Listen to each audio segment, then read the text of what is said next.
नमस्कार। आमर cooking channel अमरंधा घर के मैं आपण मन के बहुत बहुत स्वागत करू छे। आज मैं आपण मन के लगे नहीं के आसी छे बहुत ही स्वादिया चटपटा आलू मसला पूरा दिया गरमा गरम खास्ता सिंघड़ार रेसिपी।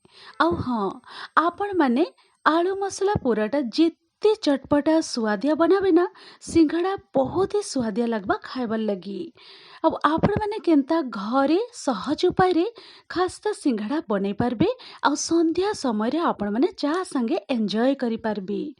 तो आपण माने वीडियो के प्रथम रु शेष तक देखो एंजॉय करो। ଆଉ ଆଜିର ଏଇ ଖାସ୍ତା ସିଙ୍ଗଡ଼ାର ରେସିପି ଆପଣମାନଙ୍କୁ ଟିକେ ବି ପସନ୍ଦ ହେଲେ ଲାଇକ୍ ସେୟାର କମେଣ୍ଟ ତ ନିହାତି କରିବି। ଚ୍ୟାନେଲରେ ଯଦି ନୂଆ ତାହେଲେ ଆମର ଦେଖ ଚ୍ୟାନେଲକେ ସବସ୍କ୍ରାଇବ କରିବା ଲାଗି ବିଲକୁଲ ବି नहीं ଭୁଲବି। ତାହେଲେ ଏବେ ଚାଲୁ ଡେରି नहीं କରିକି ଆଜିର ସୁଆଦିଆ चटपटा खास्ता सिंघड़ार रेसिपी स्टार्ट करमा। तो इने गुटे एंता बड़ साइज रो मैं प्लेट नहीं जाइछे। आउ एबे मुई प्लेट रे दे दउछे 2 कप मैदा। तो घरे थिबा केनसी भी गिना हो कि गिलास कप कि मेजरिंग कप आपण माने नहीं पारबी। तो 2 कप मैदा दे साला परे एबे मुई दे दउछे टिके नून दे दउछे। और नून दे साला परे आधा चामच रो टिके कम अजवाइन दे दउछे। अजवाइन के आपण माने एंता हाथ साइज रे टिके घसी की आपण माने दे देबी। तार बास्ना भी बहुत ही बढ़िया आएबा। और जदि चाहिए बेले आपण माने कहला जीरा भी दे पारबी। देखवा लगी बहुत ही सुंदर देखा जीवा जदि आपण माने चाहिए बेले। तो अजवाइन दे साला परे चामच साहाय्य रे टिके मैं मिसई दे छे। मिसई दे साला परे ना एबे मुई दे दउछे 5 रु 6 चम्मच पाखा पाखी तेल दे दउछे। आपण माने चाहिए बेले घी भी नहीं पारबी। और जदि घी यूज करूछन ताहेले आपण माने घी टा टिके मेल्ट करिके आपण माने ऐड करबी। तो इने मुई तेल दे साला परे हाथ साहाय्य रे भल से आमे मिसई दमा। आउ हाँ, मैदा आउ तेल के आपण माने जिते भल से मिसई पारबे सेते ही खास्ता सिंघड़ा रेडी हेबा। तो इने पाखा पाखी 2 रु 3 मिनिट पाखा पाखी मैं बहुत भल से मिसई देई छे। 2 पापुली साहाय्य रे आपण माने भी तेल और मैदा के एंता घसी घसी की मिसई देबी। तो बहुत भल से मिसी जाई छे देखि पारुथिबे आपण माने। एबे मुई इने आपण मान के टिके एंता मुट्ठी करिकी देखै दउछे। तो देखि पारुथिबे आपण माने एंता मुट्ठी हेबार दरकार। आउ ताहेले आपण माने जानि पारबे जे मैदा और तेलटा बहुत भल से मिसी जाई छी। तो एबे आमे टिके टिके पानी देकी एबे आमे मिसई दमा। एकाथर के सबु पानीटा बिल्कुल भी यूज नहीं करबे। टिके टिके पानी देकी आपण माने मीडियम टाइट डो रेडी करी देबी।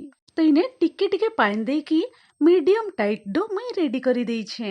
तो देखि पारुथिबे आपण माने अब बिल्कुल भी सॉफ्ट डो रेडी नहीं करबे।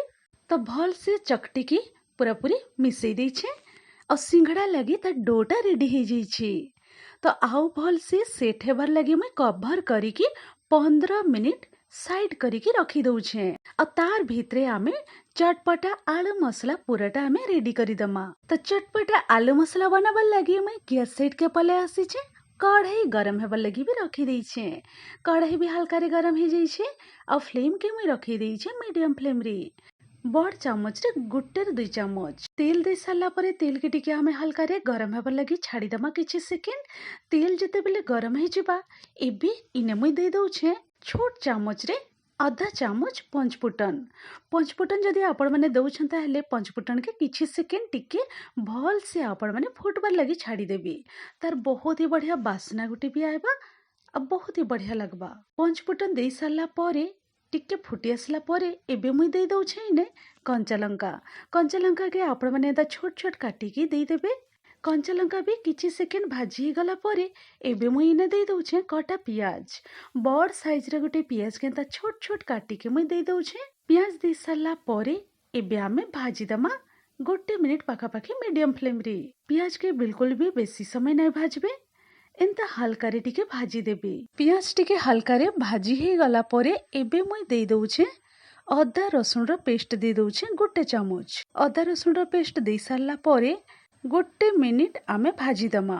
अदा रसुन रो पेस्ट हल्का रे टिके भाजी हे गला परे एबे मुई दे दउछे इने बीटरूट। बीट के आपण माने भी एंता छोट छोट पीसेस रे काटिकी दे देबे।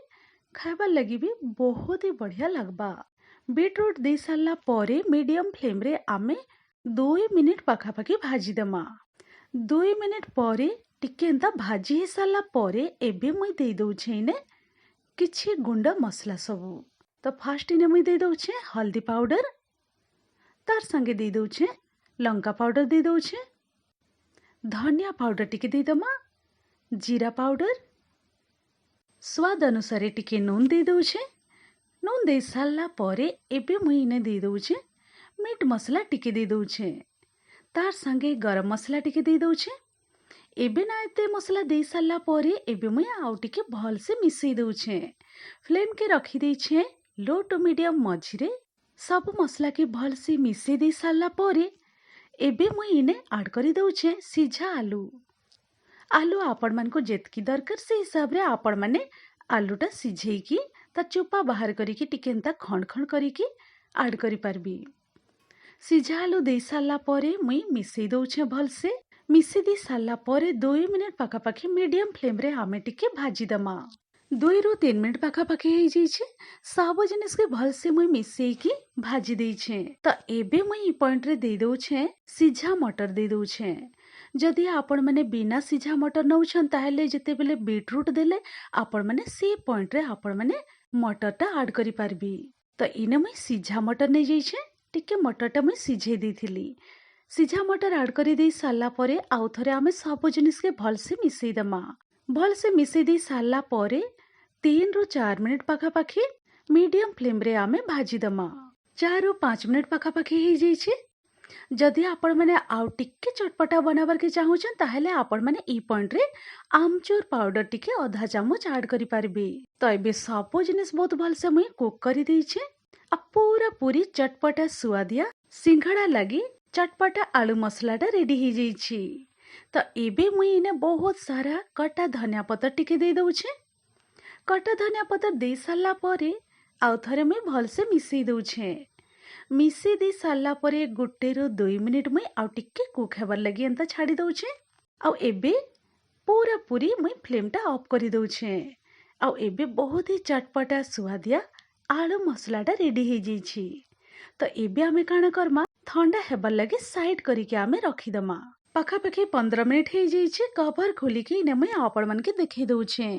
आ डोटा पूरा पूरी भल से सेट हे जाइछि। तो आउ टिके मुई भल से एंता मिसई दउछे।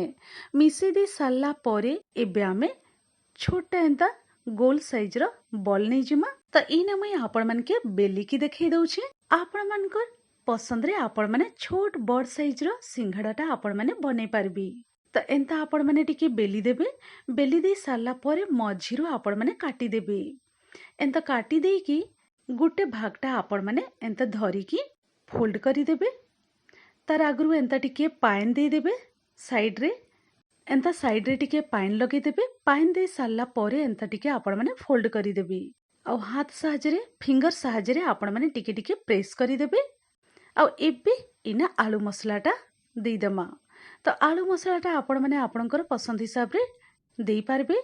इने मुई 2 चामच पाखापाखी दे दउछे। आलू मसला दे सारला परे चारियाडू एबे आमे सील करी दमा। आ एंता करिके आपण माने चारियाडू भल से सील करी देबे। जेंता कि तेल रे आपण माने छानला बेले आलू मसला सब बिल्कुल भी बाहरे नहीं आसी। तो सेटा आपण माने ध्यान देबे। तो एंता सेम प्रोसेस रे सब सिंघाड़ाटा मुई बनै की रेडी करिके साइड करिके रखी देइछे।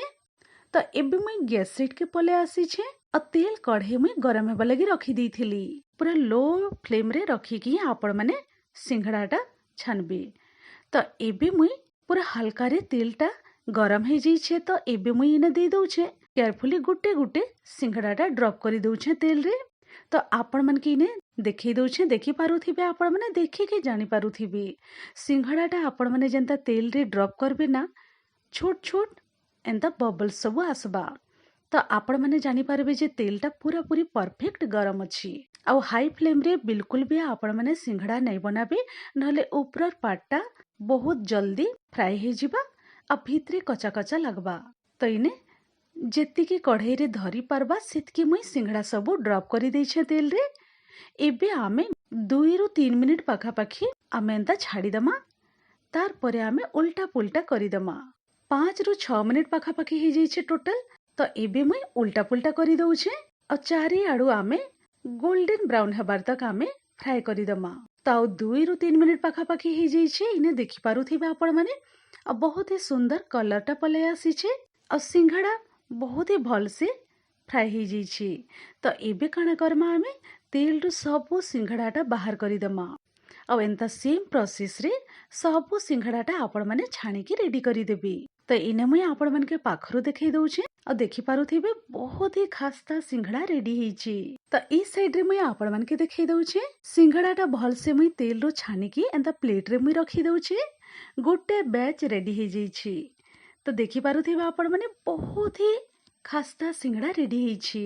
ଆଉ କଞ୍ଚା ଲଙ୍କା ବି ଟିକେ ମୁଇଁ ତେଲରେ ଫ୍ରାଏ କରିକି ଇନେ ଦେଇ ଦଉଛେ ଆଉ କଞ୍ଚା ଲଙ୍କା ବି ତେଲରେ ଟିକେ ଫ୍ରାଏ କରିକି ମୁଇଁ ଦେଇ ଦଉଛେ। ତ ବହୁତ ହି ବଢିଆ ଦେଖାଯାଉଛି ଦେଖିପାରୁଥିବା ଆପଣମାନେ ଗରମା ଗରମ ସିଙ୍ଗଡ଼ା ସାଙ୍ଗେ ଆପଣମାନେ କଞ୍ଚା ଲଙ୍କା ବି ଟିକେ ଟିକେ ଚାବିକି ଏନ୍ଜୟ କରିପାରିବେ। ତ ଏନ୍ତା ଆପଣମାନେ ସହଜ ଉପାୟରେ ଘରେ ଗରମା ଗରମ ଚଟପଟା ଆଳୁ ମସଲା ପୁର ଦିଆ ଖାସ୍ତା ସିଙ୍ଗଡ଼ା ବନେଇକି ଏନ୍ଜୟ କରିପାରିବେ। ତ ଆପଣମାନେ ଆପଣଙ୍କର ମନ ପସନ୍ଦର ଚଟନି ସାଙ୍ଗେ ସିଙ୍ଗଡ଼ାକେ ସର୍ଭ କରିପାରିବେ ନହେଲେ ତ ଚା ସାଙ୍ଗେ ବି ଆପଣମାନେ ସର୍ଭ କରିପାରିବେ।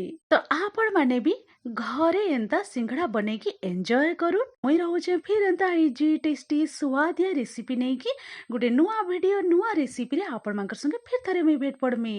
Thanks for watching. Bye bye, take care.